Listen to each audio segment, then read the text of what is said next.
Olá pessoal, povo abençoado do nosso canal Confrontados pela Verdade. Olha, eu tô com a palavra de Deus aqui, você tá vendo? Eu deixei bem aqui exposto para você ver ela aberta, né? E hoje eu quero dar continuidade às cartas do Apocalipse, né? As cartas do Apocalipse, que hoje seria a quarta carta, né? Carta à igreja em Tiatira. Já pegue sua Bíblia para acompanhar. Carta à igreja em Tiatira. De antemão, queria estar agradecendo aquelas pessoas que se inscreveram. Eu dei uma olhadinha lá, vi que pessoas novas se inscreveram no nosso canal. Seja muito bem-vindo. Você que pode compartilhar os nossos vídeos para que alguém tenha contato com a verdade, né? Pois nós sabemos que a verdade, ela ainda tem poder para salvar.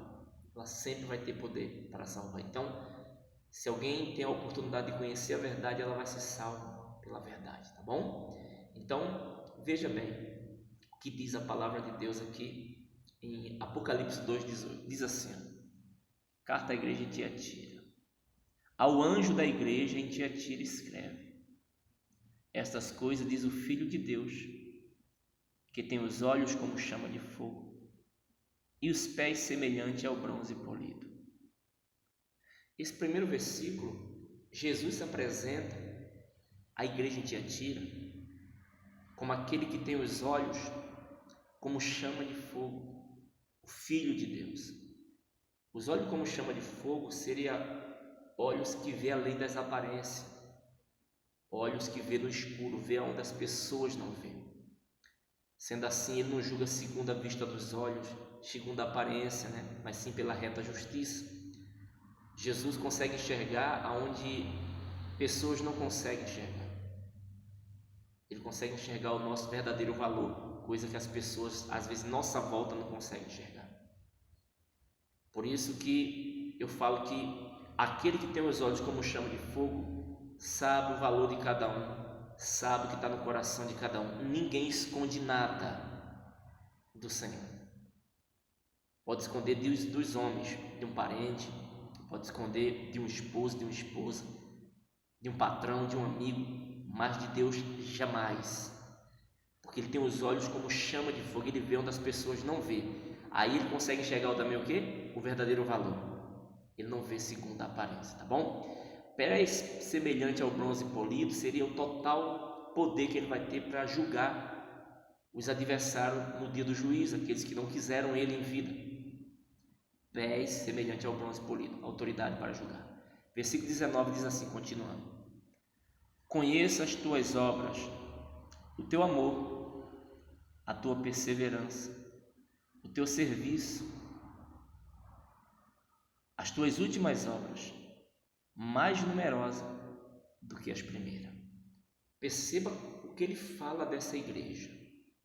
Eu fico emocionado porque foi Jesus falando: conheço as tuas obras, eu conheço o teu amor. Para Jesus falar eu conheço o teu amor, é porque essa igreja tinha amor mesmo, gente.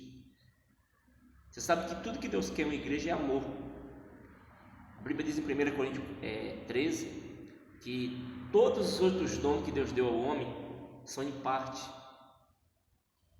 para manifestar o Espírito Santo na igreja. Os dons são em parte, pedaços, mas quando vem aquele que é perfeito, que é o amor, o que é em parte desaparece, porque é o amor que preenche, é o amor que toma o espaço vazio na igreja, no coração das pessoas. Então essa igreja tinha amor, porque uma coisa é eu falar, essa pessoa tem amor, mas foi Jesus que falou: conheço o amor de vocês. Ele tinha um amor sincero, não um amor fingido, amor sincero. Aí ele fala assim: conheço o teu amor, conheço também a tua fé. O que é uma igreja que tem fé? Viver pelo o que não vê, não viver pela vista dos olhos, né? Está ali em 2 Coríntios 5. Daqui por diante, não vivemos pelo que vemos, mas pelo que não vemos. Viver por fé, viver pelo que não vê, crendo. Creio na vinda de Jesus, creio que Deus está no controle. Ou seja, ela era uma igreja dependente de Deus. Era uma igreja dependente de Deus.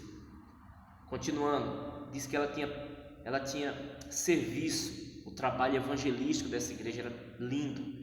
Eles não se envergonhavam de falar de Jesus, coisa que hoje muitos cristãos têm vergonha, se intimidam.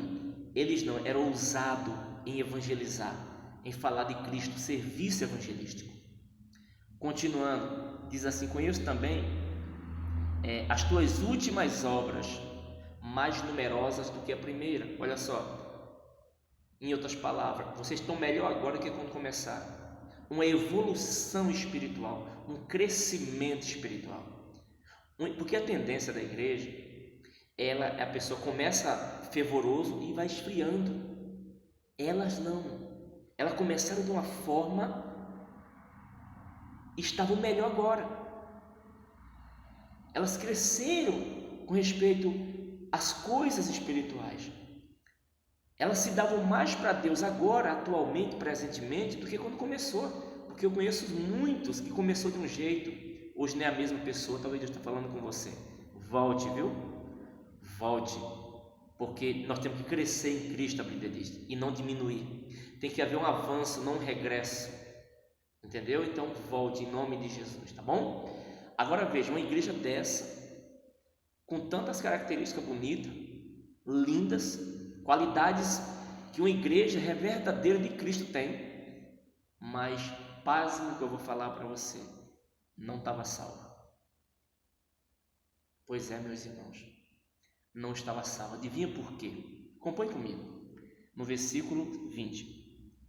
Tenho, porém, contra ti o tolerares, que essa mulher Jezabel, que a si mesmo se declara profetiza, não somente ensine, mas também seduza os meus servos a praticar a prostituição e a comerem coisas sacrificadas a ídolos.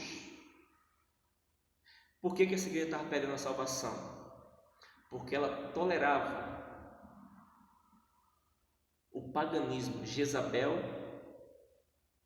era uma profetisa, uma pessoa que se intitulou profeta dentro da igreja lá na época. Ninguém levantou, ela se intitulou. Então a Bíblia diz que ela começou a trazer o paganismo para dentro da igreja. O culto não era mais para Cristo, era para ela e para o paganismo. E por que estava perdendo, pastor, a salvação? Porque os irmãos em Cristo dessa igreja começaram a tolerar. O que eu aprendo? Igreja, quando o ensinamento ele não vem de Cristo, ainda que seja bonito, ainda que a pessoa tenha influência, porque ela tinha influência dentro da cidade, a Bíblia chamada de Jezabel, figura do Antigo Testamento, da mulher de Acabe, que eu vou falar daqui a pouco.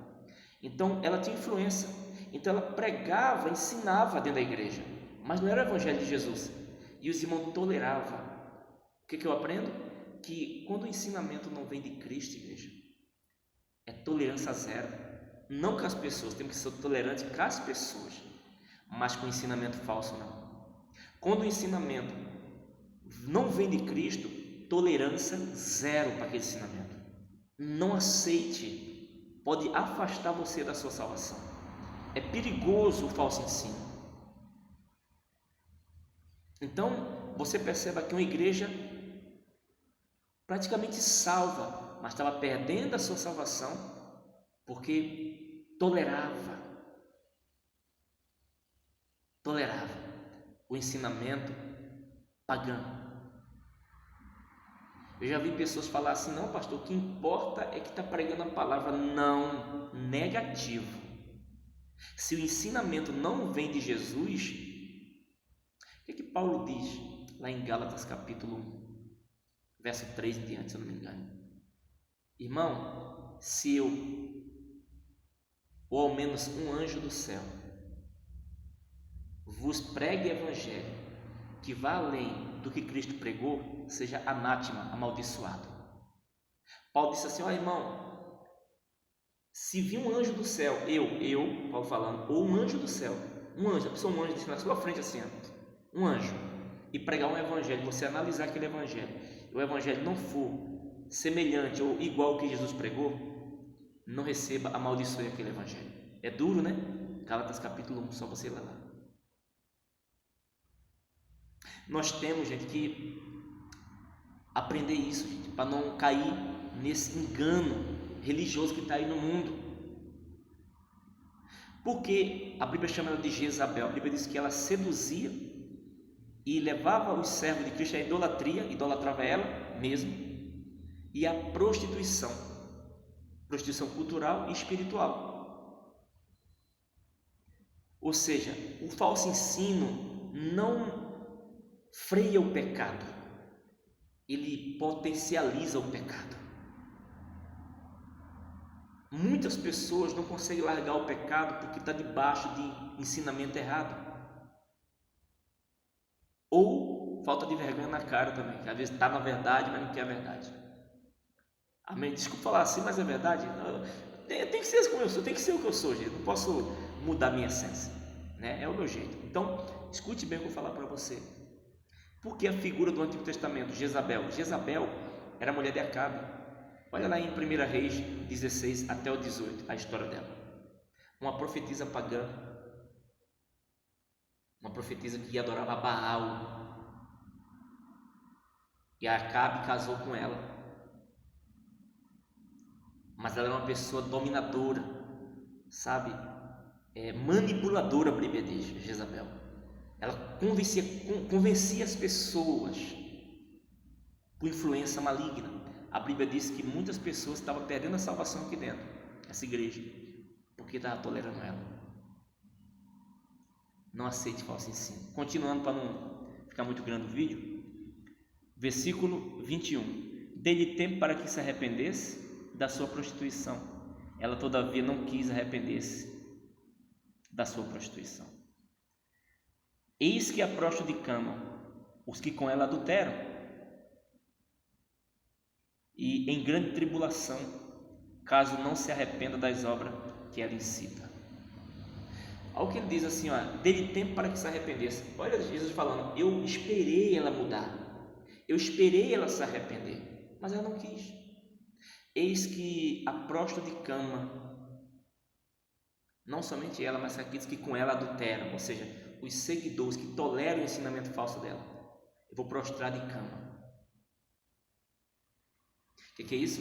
Deus ia trazer um juízo sobre aquelas pessoas que toleravam o falso ensino, porque eles conheciam a verdade e preferiam o falso ensino, tolerava.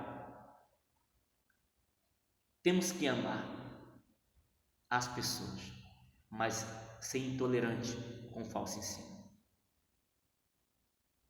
Aí eu vou pular uns versículos aqui para não ficar muito longo. No versículo aqui, 24 diz assim: digo todavia a vós outros, os demais de Tiatira, tanto quanto não tem essa doutrina, e que não conheceram, como eles dizem, as coisas profundas de Satanás, outra carga não jogarei sobre vós, então somente conservai o que tendes até que eu venha. Digo, porém, Jesus falou, aos demais de Tiatira, quanto não tem essa doutrina, outra carga não jogarei sobre vós, então somente conserva o que tu tem. Então tinha umas poucas pessoas ali que não aceitavam aquele falso ensino. E Jesus falou assim: eu não vou jogar outra carga sobre vocês. Em outras palavras, vocês vão viver uma vida mais leve. E conserve o que vocês têm, a salvação. Conserve o que vocês têm, a salvação, até que eu venha. Aí ele fala assim que eles diziam que aquilo que ela ensinava era coisas profundas de Satanás, aqueles que davam ouvido a ela. Os demais de Tiatira, quanto não aceitam essa doutrina, as quais eles mesmos dizem coisas profundas de Satanás. Olha o que ele está dizendo aqui, que aqueles que estavam tolerando sabiam que aquele ensinamento era errado, sabia, mas ainda assim ficava lá, tolerando, aceitando. É perigoso, porque ele fala assim: olha, vem cá, eu sou aquele que conheço a mente e o coração. Eu vou trazer juízo sobre ela, falou que ia prostrar de cama. O que eu vou fazer não é porque eu quero o mal deles, mas para eu mostrar para todas as igrejas, para que as igrejas entendam que eu vejo tudo, que eu sou aquele que sonda mente e coração, eu conheço os corações das pessoas. Então Jesus ia fazer o quê? Ia prostrar de cama, como também os que com ela adulteravam, seguiam o falso ensino dela. Para quê? Para que as outras igrejas conhecessem e ficassem falando, rapaz, olha, Jesus fez juízo ali, ó, porque aceitaram o falso ensino, mesmo conhecendo a verdade. É perigoso, gente. É perigoso. Então ele ia fazer para exemplo para as outras igrejas, para dar a entender que ele conhece tudo, eles são do mente e o coração. Aí ele fala assim, para terminar, eu não posso, gente, aqui é pouco tempo aqui, gente, me perdoe, o vídeo não ficar grande, qualquer dia eu vou fazer na igreja a campanha do Apocalipse de novo, das 7 cartas, tá bom? Mas olha só, dá para você entender mais ou menos, o versículo 12 diz assim, ó, o 11, perdão, venho sem demora, eis que o vencedor, que guarda até o fim as minhas obras, eu lhe darei autoridade sobre as nações, e com cedo de ferro regerá e reduzirá em pedaços, como se fosse objeto de barro. Assim como eu recebi de meu Pai, dar-lhe-ei ainda a estrela da manhã. Quem tem ouvido, ouça o que o Espírito diz à igreja. Olha isso aqui. Ao vencedor, o vencedor dessa igreja era aqui, o que vencia o falso ensino. Esse era vencedor. Ao vencedor, a Bíblia diz assim, ao vencedor, dá-lhe autoridade sobre as nações. O que é autoridade sobre as nações? Autoridade para vencer o pecado das nações. As nações têm culturas diferentes, as nações têm cultura de paganismo. Em toda nação, Brasil, Espanha, enfim, todas as nações, ela tem culturas malignas, culturas enganosas, certo? Então são pecados, coisas pecaminosas, corruptas. E a Bíblia fala que quando você vencesse o falso ensino, Deus ia dar uma autoridade para você o quê? Vencer as nações. Ia dar autoridade sobre as nações. A maior autoridade do mundo, das nações, é o cristão. Ele tem uma autoridade espiritual para vencer os pecados de lá. Quando você vence o falso ensino, você faz o quê? Ganha autoridade, igreja. Se você está no Brasil, você consegue vencer o paganismo do Brasil, as influências malignas do Brasil, a corrupção do Brasil. Vencer você mesmo, você não se corrompe. Você for para os Estados Unidos, lá quem manda é todo lugar, né? Mas lá é o lugar e outros deuses tem lá. Então você também vai o quê?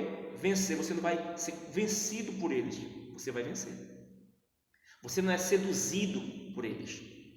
Então ele falou assim, eu darei autoridade sobre as nações e darei mais o quê? Vocês vão receber do meu Pai, como eu recebi, a estrela da manhã. A estrela da manhã, gente, é o próprio Cristo. Ele é a própria estrela da manhã. Está escrito. Jesus é a própria estrela da manhã. Vocês vão receber, vocês vão ter, em outras palavras, vocês vão receber a salvação. Você vai receber um corpo glorioso, porque Jesus hoje está com um corpo glorioso e nós vamos ressuscitar com um corpo glorioso. Então, assim como ele recebeu, nós vamos receber o corpo glorioso, resplandecente, o corpo, sabe, a Bíblia diz que quando ele se manifestou a sua glória, era maravilhoso, lindo. Corpo glorioso. Aí ele termina assim, quem tem ouvido ouça o que o Espírito diz à igreja. Então, aprenda uma coisa, não tolere o falso ensino. Lute contra ele para você ser um vencedor. Receber as autoridades das nações e receber a estrela da manhã. Você sabe que a estrela da manhã é colocar o sol quando nasce, a estrela maior é o. E você, quando nasce, a escuridão vai embora. Ou seja, é o fim de toda escuridão. Você com o corpo glorioso no céu. Então, eu queria que você entendesse isso. Em nome de Jesus, não caia em falso ensino. É perigoso, tá bom? Espero que tenha te ajudado. Não tenho muito tempo aqui, como falei, mas teve que ser pular algumas coisas, mas deu mais ou menos para você entender o perigo que é de você tolerar o falso ensino. Cuidado, tá bom? Que Deus abençoe e a paz do Senhor Jesus.